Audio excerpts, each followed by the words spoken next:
everybody.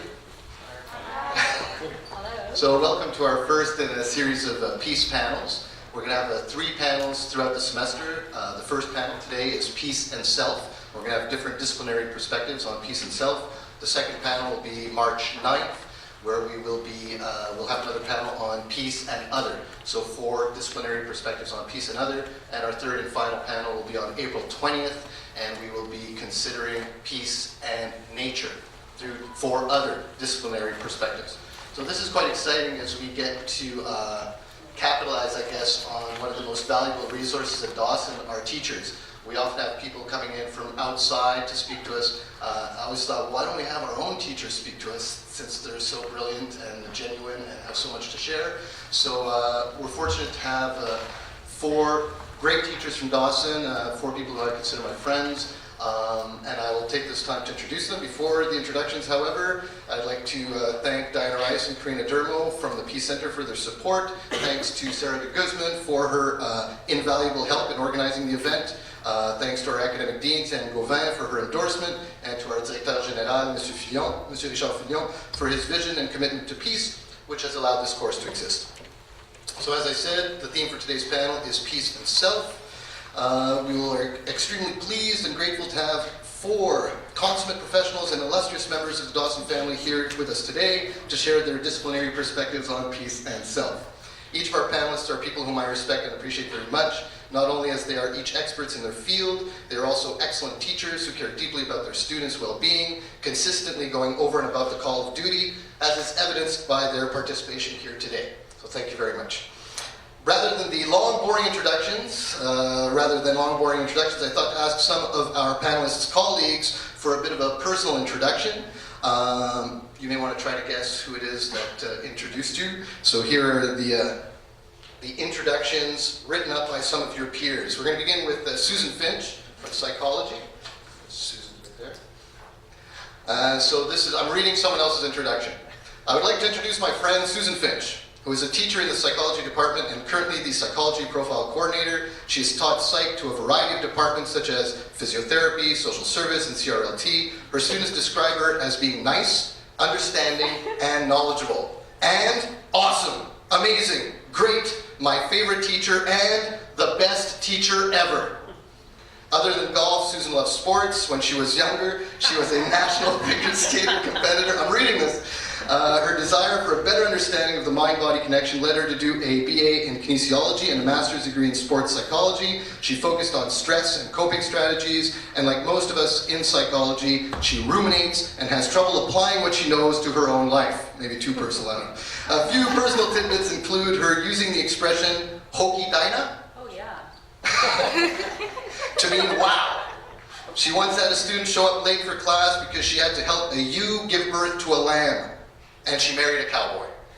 Susan has spent more than 8 years volunteering in women's shelters. She is lovely, smart, generous, and always interested in helping others. Her background and varied interests in emotions, positive psychology, health psychology, self-improvement, and peace studies make her an excellent source for the topic of peace and the self. Please welcome Susan Finch.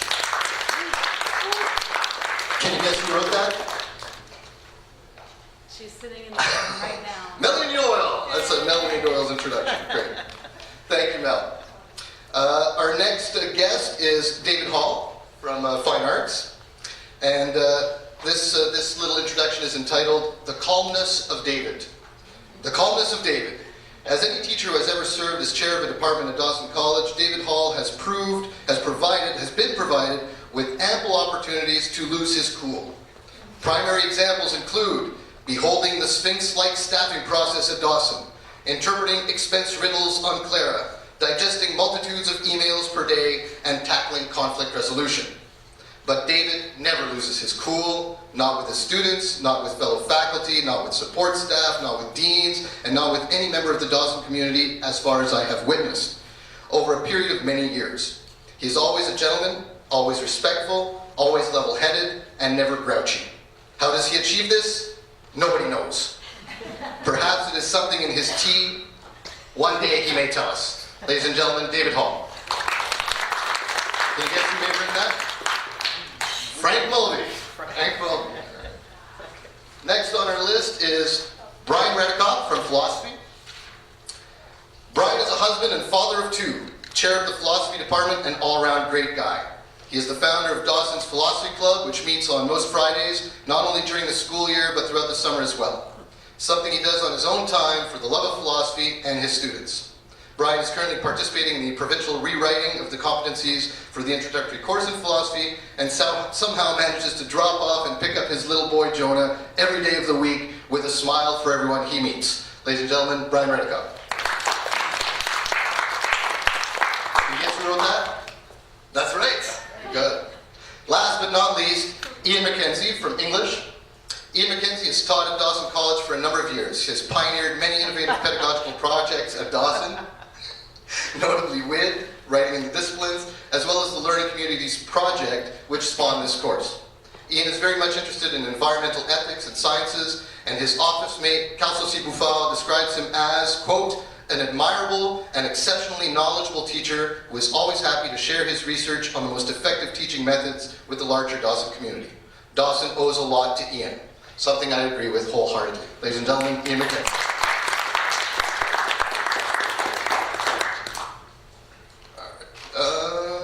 Okay, well, I have some other introductions. I think we've got enough introductions. We can move on to other things. Introductions. So the way we're going to run this is we'll invite each of our panelists to describe their disciplinary perspective on peace and self. We'll go through all four, and then we'll have a bit of a conversation amongst the teachers, and then we'll open the floor to Q&A from these students. Does that work for everybody? All right. Would anyone like to begin? David, you're up. Closest to you. Well, I didn't rehearse. Do you want the mic, or do you want? That one works. Okay. I didn't rehearse anything because I felt that it would be better to be spontaneous, and I often prepare really thoroughly when I present material in class. But once I get engaged with an audience, the students, could be other faculty, I tend to sort of respond to people as we go along. So as Ivan just said, questions are definitely welcome. So what do? I am an artist. I was doing that before I came to Dawson. I'm going to be doing that all the time during my time teaching at Dawson, which is now, it's hard to believe, but it was 20 years ago I first started teaching here in the evening. And he was in one of my classes very early on, content class. Great student was Ivan. Had a lot of fun. And I know that when I do finally finish being a teacher here, I'll continue to do the practice that I've been doing, which is painting.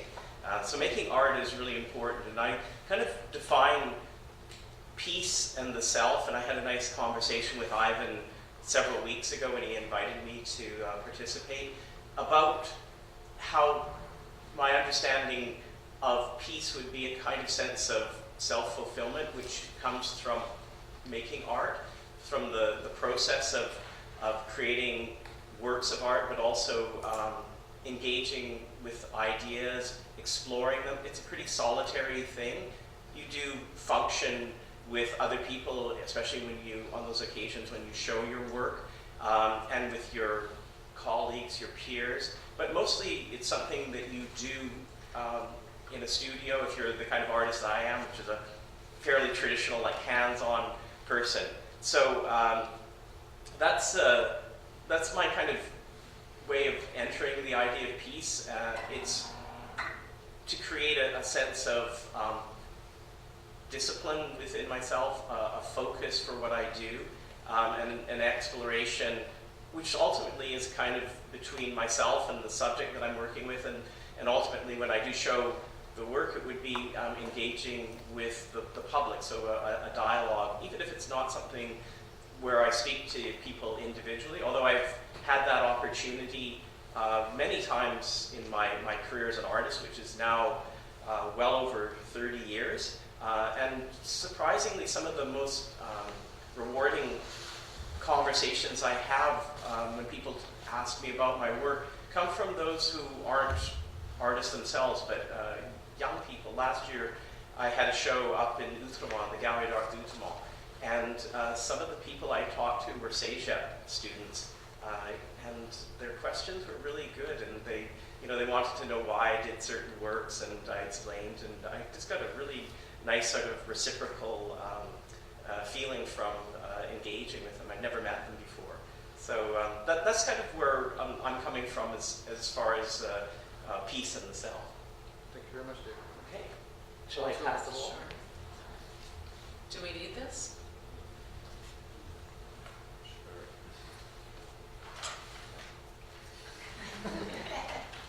Okay, so my background is psychology.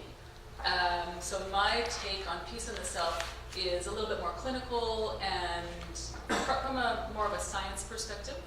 I got started and became interested in peace in the self mostly from some habits that I had acquired and still have to some degree, and it's negative self-talk. And negative self-talk is when you can get ruminating and go in those circular conversations about yourself, your criticisms to yourself, and what that does to yourself.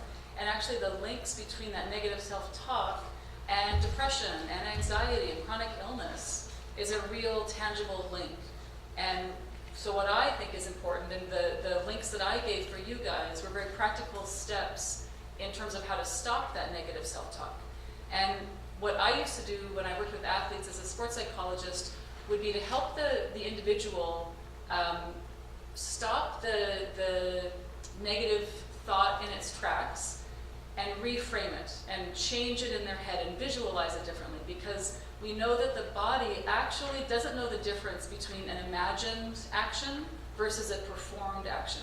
So if I was imagining the action in a negative way or crashing and burning, all of my neurons are firing that actually strengthen that possibility to happen.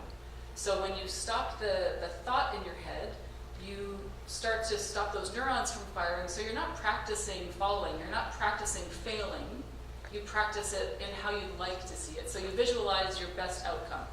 And one of the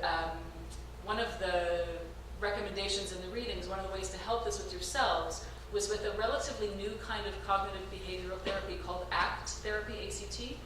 And this is about mindfulness, and it's actually trying to stop you from ruminating and going over it. So it's not a historical pattern you repeat, but you kind of, okay, yeah, I did that, and you embrace it, and you be in that, you be the fall, you be the crash, and then you restructure how you want to get out of it, as opposed to reliving a painful history, which is cognitively and physiologically strengthening that likelihood of happening again. So you are more in charge of your peace, but you're also allowing yourself to have failed and not feeling as though I have to stop everything and redo everything, because this is an element of how I am. And if you've ever failed and then learned a great deal from that, you're partway there already, because you learned from your failure and you can be at peace with that failure because it brought you to someplace better.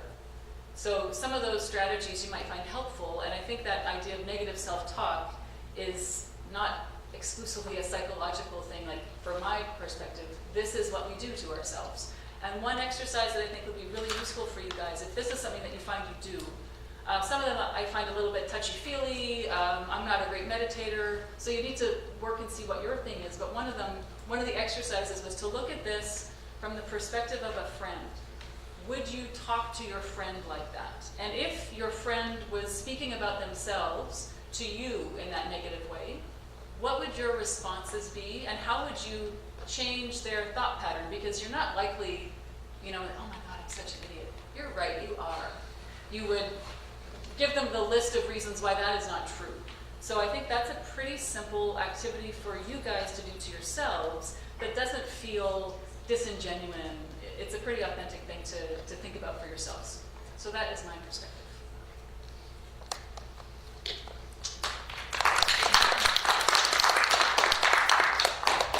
Hi everyone, so I'm Brian. I'm the guy who chose the Enchiridion text. So that's a philosophical text. So when Ivan approached me about the theme of philosophy vis-a-vis peace and self, I took an approach very similar to Susan's actually. I think just from what she said, you can see some real crossovers between that text and what she's talking about. So in ancient Greek philosophy,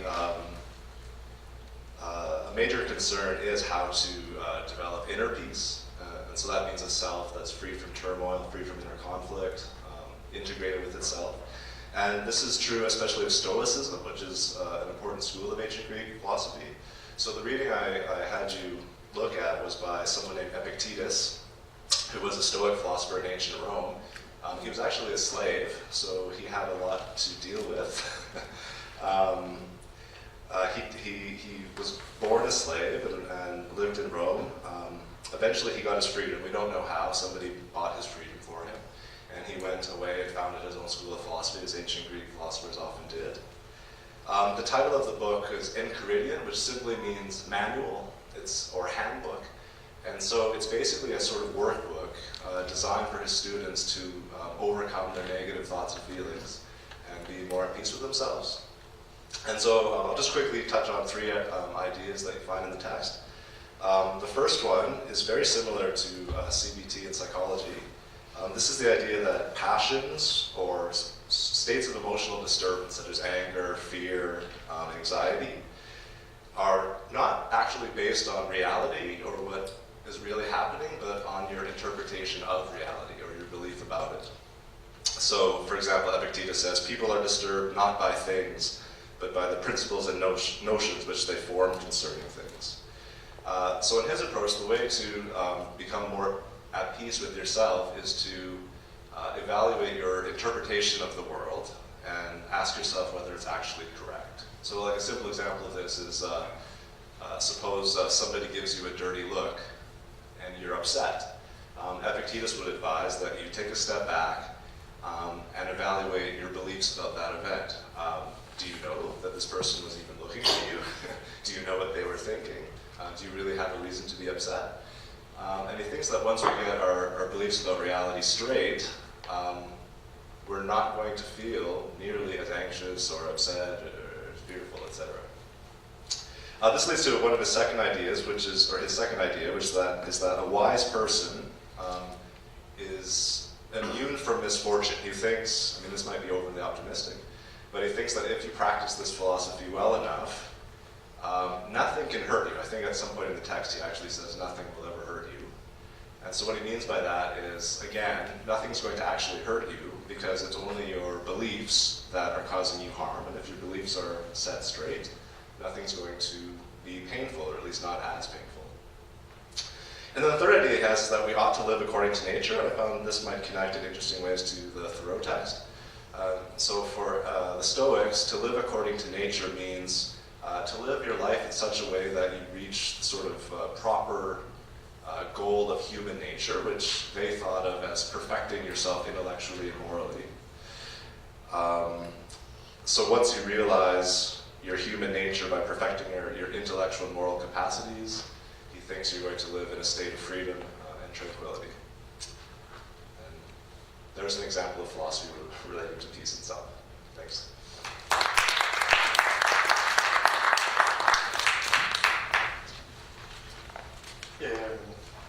Hi, everybody. First, let's dispense with the idea of expertise, at least as far as I'm concerned, because I'm sure I don't know what peace is. And I don't even think of myself really as a peaceful person. I'm not attained inner peace. I'm relatively pessimistic about global peace out there. So I don't know what I'm doing here. It's disturbing. But luckily when Ivan came to me and said, you need to talk about peace, brother, it wasn't very peaceful, actually, his approach to me. I said, okay, I'm not an expert, but I do know somebody who I think is quite qualified to talk about in this domain, and that would be Henry David Thoreau. So that's what I'm going to do. Really briefly, I'm just going to outline how I connect the work of Henry David Thoreau to the concept of peace, and then maybe interact with you a bit on the question. I do think that if we're talking about the peaceful relationship to self, anybody concerned with intentionally pursuing that as a goal is probably confronting two questions and trying to come to grips with them and then achieve some kind of acceptance where the answers are concerned. And the two questions would be, who am I? And the second question would be, what is my place in this world? Okay. I can assure you, you never get to the end of those questions. I myself am still, torn apart by anguish by both questions. I don't know who I am, and I don't know what my place in this world is, but I still am pursuing them, and kind of using as a guide the work of Henry David Thoreau in my pursuit of those questions. So the reading that I sent out involves kind of two dimensions, and I'm just going to open up a couple of props here that I can use with you for a minute in order to animate. Okay. Oh, let's go backwards. There we are. So Henry David Thoreau, who was that guy? He was an American writer, social critic, philosopher, natural historian, poet, all around sensitive, intelligent guy, a little bit of a curmudgeon, a little bit asocial, but he is, without a doubt, kind of one of the central figures in the formation of American culture. And we look to a couple of works by Thoreau principally to understand that influence. One is a work of Walden, and another is a work called On Civil Disobedience. And I think actually On Civil Disobedience is maybe a more appropriate choice for this conversation, because it is a critical central work to understand pacifism and peace movements. Thoreau is a figure of great importance for people like Gandhi, Martin Luther King, but I'm not talking about that work because our subject is peace in relationship to the self. So really, in the excerpts that I gave you, the first excerpt is from the work Walden. And before I talk about that work, I want you just to look at this picture. Just let your eyes sit on it for a second or two. And then I'd like to ask you, what feelings do you have about what you are looking at? How would you describe this scene, and how does it make you feel? Yep. Even though it's like kind of dark and it's very vast, I kind of feel an inevitable serenity. It's like as if I'm standing near the lake, so it's like I'm alone, and for me it's like I'm at peace with myself. I don't have to worry about anything else around me. Okay, we can all go home because that's the perfect answer. it's serenity, all right? Why are you alone? You immediately said, I'm alone.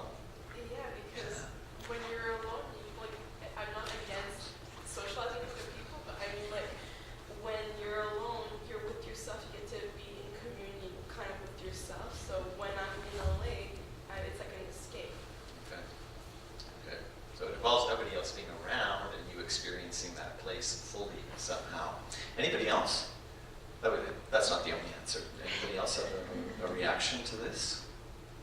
Anybody? Can somebody tell me what you might be hearing or smelling or feeling as you stand on the lake in this position? Yep. I know I could smell like that lake smells like kind of like that money sweet smell. Yeah. And you could also I feel like I could hear birds, little chirps, Yeah. maybe just the water moving a bit. If there's like frogs, it's just like little chirps, little movements. Yes, yeah.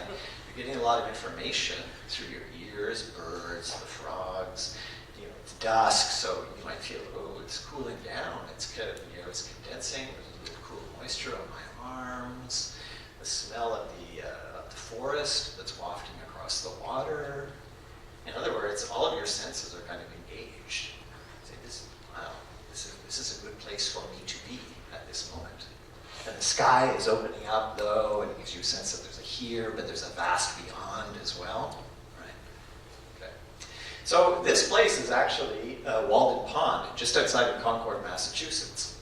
And this is a place where Thoreau conducted one of the great experiments of American culture in the 19th century, which is he built himself a little cabin on the shores of this pond and lived by himself there for more or less 2 years. And why did he do that? He did that because, he says, he wanted to confront life and understand what life was and what it meant to be alive, so that if he died, okay, he wouldn't have to regret not understanding what it meant to be a self alive in this world. And he was a little bit lucky because he also had a good friend in Concord, Ralph Waldo Emerson, who was one of the preeminent American philosophers, not just of the 19th century, but of all of modern American thought. And after their friendship evolved, at a certain point, Emerson said to Thoreau, you know, you're a bright young man in your mid-20s, but you're quite lazy, and you're quite, you have no direction in life. So you need to set yourself on the right path.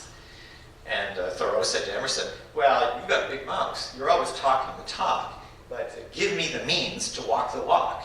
And Emerson said, okay, buddy, I have 14 acres on the outside of Concord, Massachusetts. Go and build yourself a cabin there and write. And Thoreau said, I'll do you better than that. I'll go there and write, and I'll live there for 2 years. So that's what he did.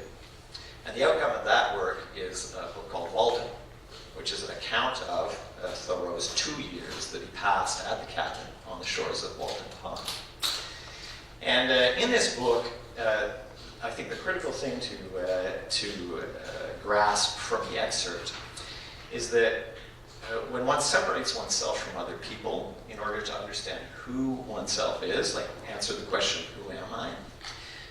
That solitude is not a bad thing. And if you want to pursue fully the answer to the question, who am I? You have to put up with other people saying, are you sure you want to be out there by yourself, thinking for yourself? Isn't it lonely? Isn't that a little bit dangerous for you? Aren't you doing something disturbing and radical? And you have to be able to turn to them and say, no. No. And for Thoreau, a part of saying no is saying, I don't feel lonely out here because I'm one animate creature in a world full of animate life. My deepest connection is not necessarily to other people, but my deepest connection is to what is alive in the world. So in the first excerpt I gave you, he comes to the point of saying, solitude? That doesn't bother me. I felt lonely for about an hour, and then at the end of that hour I thought, what are you, crazy? You're surrounded by life out here. Life that is sympathetic to you, you know? And that whose very nature is the same as yours. All right? So, in a way, this is your place in the world. Not necessarily in the company of other people, but in a direct relationship to the natural world. It's a very important theme in Thoreau. The second question I have for you is, how many people keep a journal? Have ever kept a journal? Ever? All right? A lot of people, right? It's almost the majority of the group. You kept a journal? Yeah, I was like 9. So Yeah. I hesitated and like, did I? Okay. It was a small one. Okay. Why did you do that? I started in the movies and I thought it was cute. You what? I started in the movies, so I thought like, I might just try it and be cute too, and like write in my diary like, oh, I have that crush on this guy. That was 9 people. Where's that guy? I don't know. Okay, it's not that guy. No, he's No? not. Okay. So you said it was cute, the idea of keeping track of what you thought, what you felt. Is it this guy or is it that guy? I don't know. Yeah, I have to write out him too to find out. You know? And my mom. And your mom. Mom. Ugh. Yeah. So you have to get it out on the page, right? Anybody else? Who else kept a journal? Yeah. You, way in the back? Yeah. Okay. Why did you keep a journal? I think writing's like super therapeutic, and I also use like writing prompts.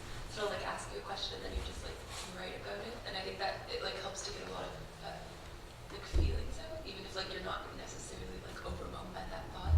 It kind of just comes out, and also like where else can I go with that? But yeah, it's just like it makes you like okay with your thoughts, I think. Makes you okay with your thoughts. You settle yourself in relationship to your thoughts by writing them down. All right? That's a key idea. In the second excerpt I gave you, Thoreau talks about the process of keeping a journal. And in fact, Thoreau's journal was his great life's work. All right? Walden is just an account of 2 years that he spent in that place. But Thoreau's journal was only published posthumously after his death, But it has become really a focus for an understanding of his life's thought as well. So why do we keep a journal? In the second excerpt, he says basically there are many different kinds of thoughts and feelings that pass through our mind. And a journal is a technology for keeping track of them. In essence, figuring out the relationship to each other, as you say, and settling your relationship to those thoughts. In other words, we're kind of composing ourselves. Okay? And composed is another synonym for something that is peaceful or at peace with itself. So the second idea for Thoreau that makes it very important to me is that he points out, he brings into the foreground the idea that writing, collecting our thoughts, using the journal as a technology is a pathway to a peaceful relationship to ourselves. That's all I want to say.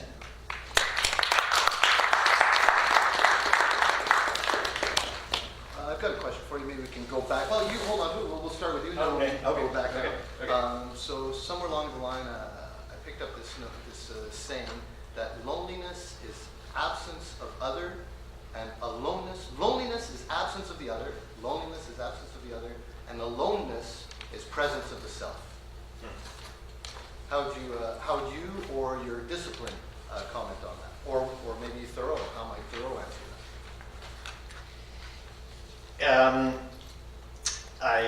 In Thoreau, there's always a tension. There's no talking about the self alone without talking about others and the conception that others have about what it means for you to be alone. You know, there's a constantly a laying out of social pressure to socialize with others, and versus the individual's instinct to fulfill his own pathway and, towards growth, enlightenment. So I think when people say in the text, they say there's kind of